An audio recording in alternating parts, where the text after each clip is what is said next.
இந்த 2 நம்பருக்கும் எது பெருசு எது சின்னதுன்னு கேட்குறாங்க. இப்படி பார்த்தா புரியாது நமக்கு. அப்போ நம்ம டினாமினேட்டரை மாற்றிட்டா நமக்கு தெரிஞ்சிடும் ஈஸியாக. அப்போ நான் என்ன பண்ண போகிறேன், இது 5 இது 8 இருக்குது இல்லையா, இது ரெண்டையும் 40 மாற்றுறதுக்கு வாய்ப்பு அதிகம். அப்போ நான் என்ன பண்ண போகிறேன், 40 மாற்ற முயற்சி பண்ணுறேன். 11/5 இன்ட்டு 8 மல்டிப்ளை பண்ணிட்டா 40. இது பாருங்கள் -21/8 இன்ட்டு 5 மல்டிப்ளை பண்ணால் இது 40 ஆகிடும். மேலே இருக்கிறத பாருங்கள் -88 டிவைடட் பை 40.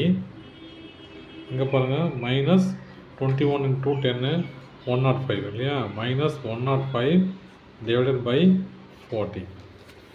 இப்போது ஈக்குவல் ஆகிடுச்சு ரெண்டுமே இல்லையா. இப்போ ரெடியூஸ் பண்ணலாம். இப்போ எது பெரிய நம்பர் பாருங்கள், சின்ன நம்பர் தான் பெருசு இல்லையா. மைனஸை பொறுத்த வரைக்கும் சின்ன நம்பர் தான் பெருசு. இது ரெடியூஸ் பண்ணாலும் பண்ணிக்கலாம், உங்கள் இஷ்டம் தான்.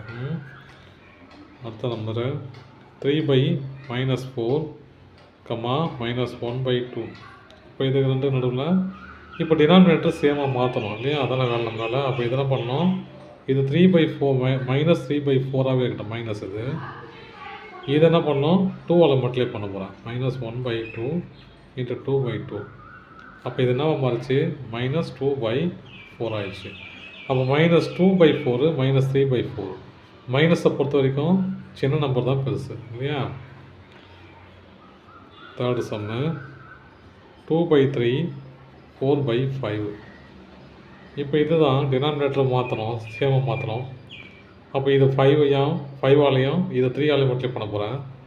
2/3 இன்ட்டு 5/5 4/5 இன்ட்டு 3/3. இது 10/15. இது பாருங்கள் 12/15. இப்போ எது பெரிய நம்பர் தெரியும் உங்களுக்கு இல்லையா. ப்ளஸ்ஸாக இருக்கிறதுனால பெரிய நம்பர் தான் பெரிய நம்பர், ப்ளஸ்ஸாக இருக்கிறதுனால. மைனஸாக இருந்துச்சுன்னா சின்ன நம்பர் தான் பெரிய நம்பர். ஓகேங்களா, தேங்க்யூ.